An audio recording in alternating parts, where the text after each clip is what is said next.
दुश्मन को मारो कम, तड़पाओ ज्यादा। ये देश रहना चाहिए गैर बराबरी के खिलाफ इस लड़ाई में। नमस्कार, मैं हूं चित्रा त्रिपाठी और अब वक्त हो चला है जनहित का। नमस्कार, मैं हूं चित्रा त्रिपाठी और आप देखना शुरू कर चुके हैं जनहित। 12 दिन तक चले ईरान और इजरायल युद्ध का अंत सीज फायर के साथ हो गया है। कल रात ईरान ने अमेरिकी सैन्य बेस पर मिसाइलों की बौछार कर दी और इसके कुछ घंटों बाद ही इजरायल और ईरान में सीज फायर के ऐलान की खबर सामने आ गई।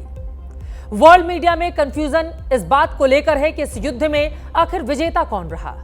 पूरी दुनिया में इसी बात की चर्चा हो रही है। दावा जीत का ईरान भी कर रहा है और इजरायल भी, और ट्रंप ने फिर से खुद को मैन ऑफ द मैच घोषित कर दिया है। आधी रात को उन्होंने सोशल मीडिया पर पोस्ट करके सीज फायर की जानकारी दुनिया के सामने रखी थी। अब सवाल यह पूछा जा रहा है कि जब ईरान के परमाणु कार्यक्रम को नुकसान ही नहीं हुआ और ना ही ईरान में सत्ता बदली, तो फिर ट्रंप ने युद्ध विराम का ऐलान क्यों किया? क्या कल रात ईरान की ओर से इराक और कतर के सैन्य बेस पर जो हमला हुआ, वो हमला युद्ध का टर्निंग पॉइंट बन गया? आज पूरी दुनिया की सबसे चर्चित खबर जनहित की कवर स्टोरी है। थोड़ी देर में देश को इस युद्ध से जुड़े हर सवाल का जवाब विस्तार से देने वाले हैं।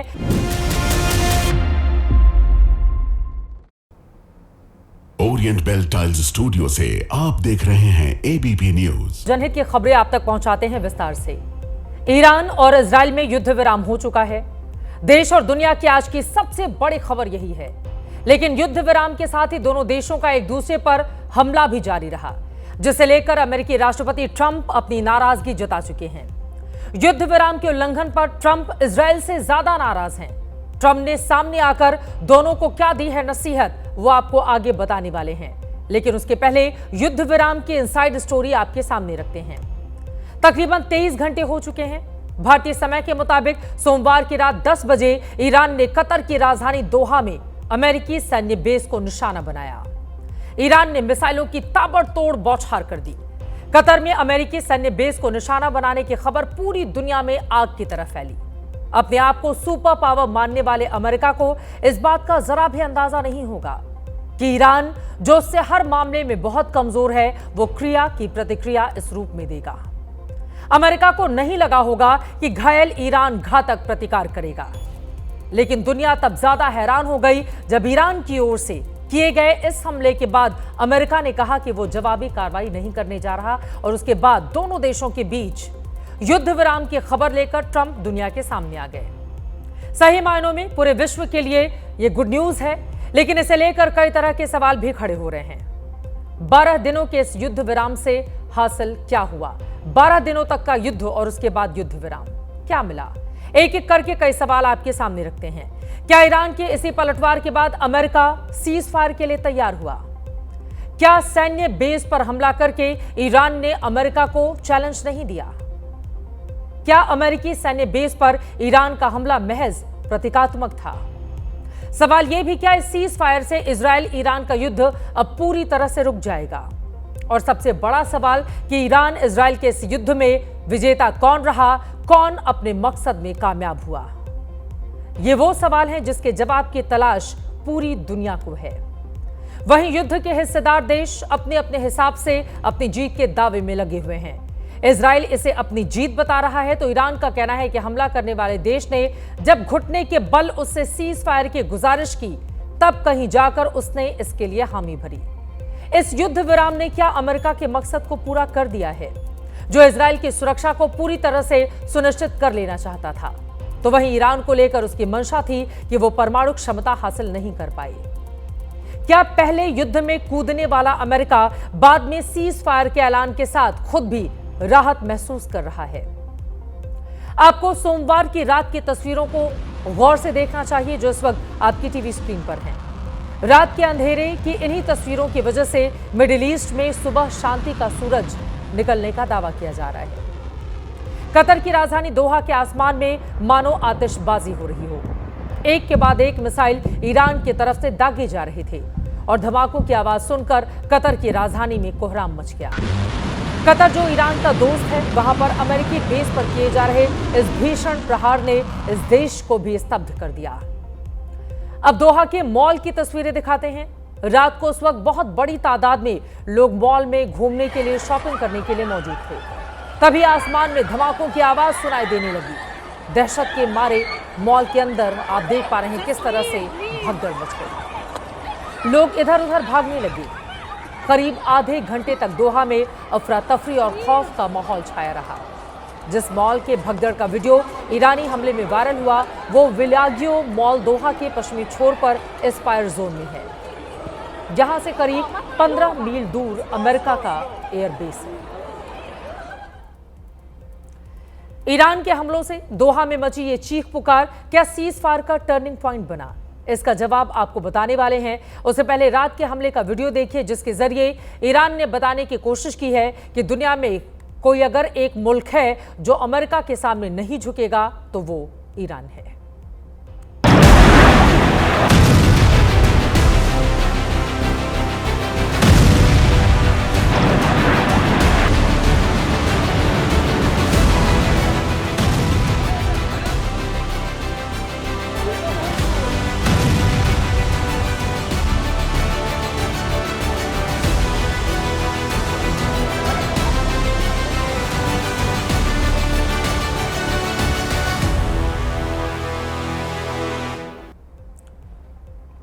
अपने ऊपर हुए हमले का ईरान बदला लेगा, ये तो तय था, लेकिन ईरान का पलटवार इतनी तैयारी के साथ अमेरिका पर होगा, ये किसी ने नहीं सोचा था।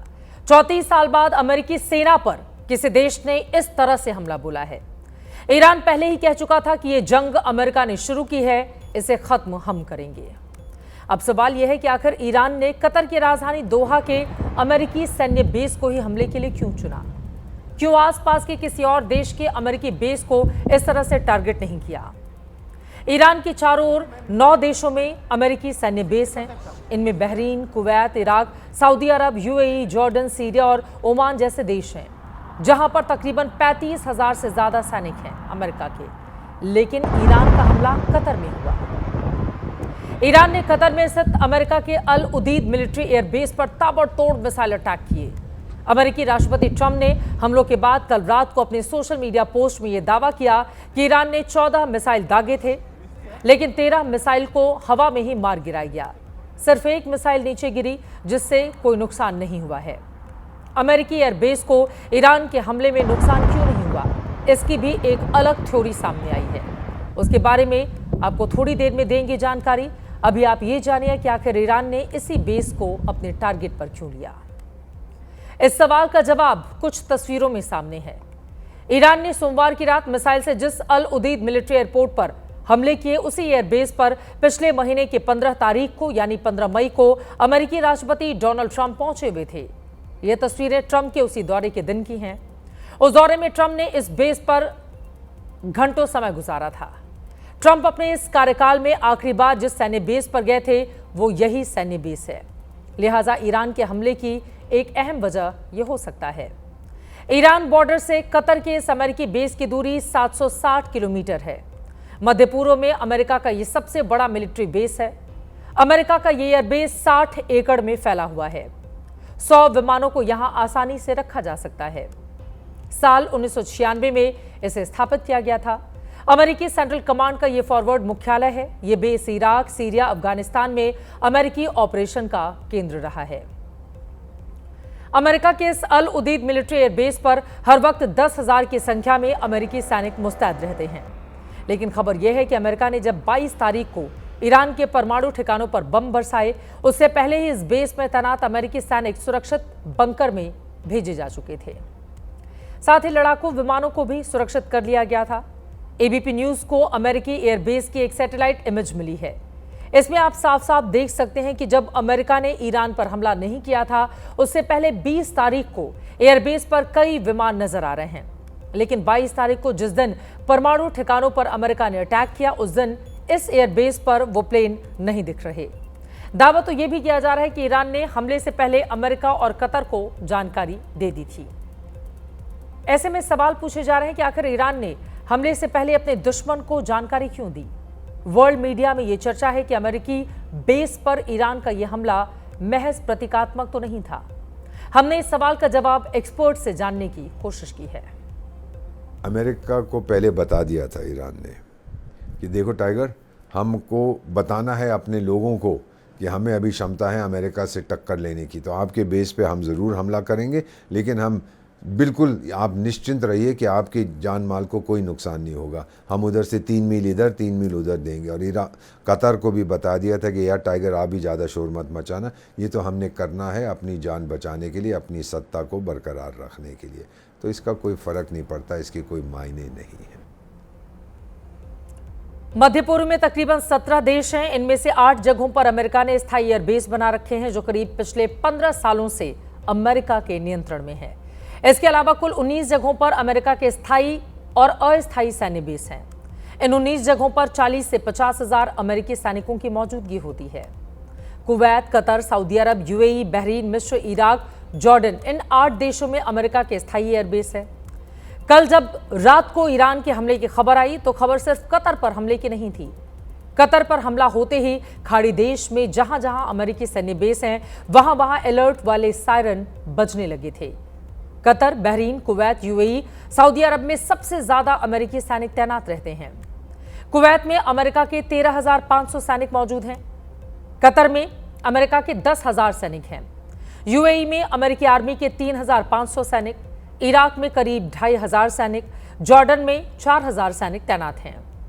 इसके अलावा सीरिया में 2,000 सैनिक और सऊदी अरब में 2,700 सैनिक अलर्ट मोड पर रहते हैं। बताया तो ये जा रहा है कि ईरान के संभावित हमलों की आशंका की वजह से इन सैन्य अड्डों पर तैनात जवानों को पहले ही सेफ जोन में पहुंचा दिया गया था। माना यह जा रहा है कि इस वजह से अमेरिका को कोई नुकसान नहीं हुआ।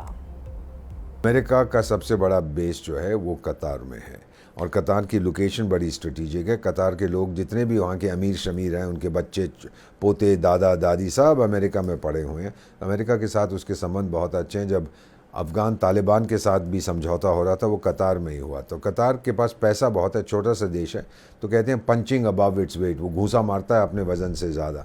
लेकिन लोग उसको कहते हैं ठीक है, इसको कम से कम टोटली प्रो वेस्टर्न है, पूरा अमेरिका का चमचा है, तो चलिए कहने दीजिए कि इसको भी थोड़ा सा वो उसके जो है कहती ग्लोरी ले लेने दीजिए, उसको भी थोड़ा सा मज़ा आ जाए, वो दुनिया से कहे देखो जी मैंने समझौता करा दिया। लेकिन ये कोई बड़ी बात नहीं है। मेरा जो मानना है कि उस मिडिल ईस्ट जिसको हम कहते हैं, वहाँ का शहंशाह अमेरिका है, वहाँ पे इज़राइल उसका चौकीदार है, और कतर जो है वो उसका बहुत ही रिलायबल चमचा है। एक और सवाल जिसकी बहुत ज्यादा चर्चा है वो ये कि आखिर ईरान ने कल रात को ही अमेरिकी बेस को टारगेट क्यों किया। तो आपको याद दिला दें, कल ही हमने जनहित में आपको एक तस्वीर दिखाई थी। ईरान के विदेश मंत्री अब्बास अरागची कल दिन में रूस पहुंचे थे। वहां उनकी मुलाकात रूस के राष्ट्रपति पुतिन से हुई। पुतिन ने ईरान पर हुए अमेरिकी हमले की न सिर्फ आलोचना की, बल्कि ये भी कहा था कि वो युद्ध में ईरान की मदद करेंगे। इंटरनेशनल मीडिया में चर्चा है कि ईरान के विदेश मंत्री ने अपने सुप्रीम लीडर का एक गुप्त संदेश पुतिन तक पहुंचाया था। इसके बाद ही पुतिन ने मदद की बात कही। अब यह कहा जा रहा है कि पुतिन के इस भरोसे के बाद ईरान ने अस्तित्व की लड़ाई में अपनी ताकत झोंक दी और कतर के अमेरिकी बेस पर हमला कर दिया। कतर को ईरान ने हमले के लिए इसलिए भी चुना क्योंकि ये ईरान का सबसे करीबी पड़ोसी मुल्क है। यहां हमले के लिए ईरान को किसी दूसरे देश के एयर स्पेस को क्रॉस नहीं करना पड़ा। अपनी सीमा से सीधे कतर की सीमा में घुसकर मिसाइल दाग दी। कतर खाड़ी देशों में अमेरिका का सबसे करीबी मित्र भी है। पिछले महीने ट्रंप को कतर के शाही परिवार से एक super luxury Boeing 7478 jumbo jet तोहफे में दिया गया था, जिसकी कीमत 3400 करोड़ रुपए बताई जाती है। इस तरह आप अमेरिका और कतर का रणनीतिक रिश्ता समझ सकते हैं। ऐसे में ईरान ने हमले के लिए अमेरिका के परम मित्र और अपने पड़ोसी को ही चुन लिया। और संयोग देखिए कि ईरान शुरू से यह कहता आ रहा है कि युद्ध इजराइल ने शुरू किया और अंत हम करेंगे।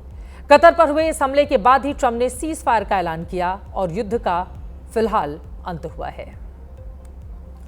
ईरान इजराइल के बीच सीज फायर हो गया है।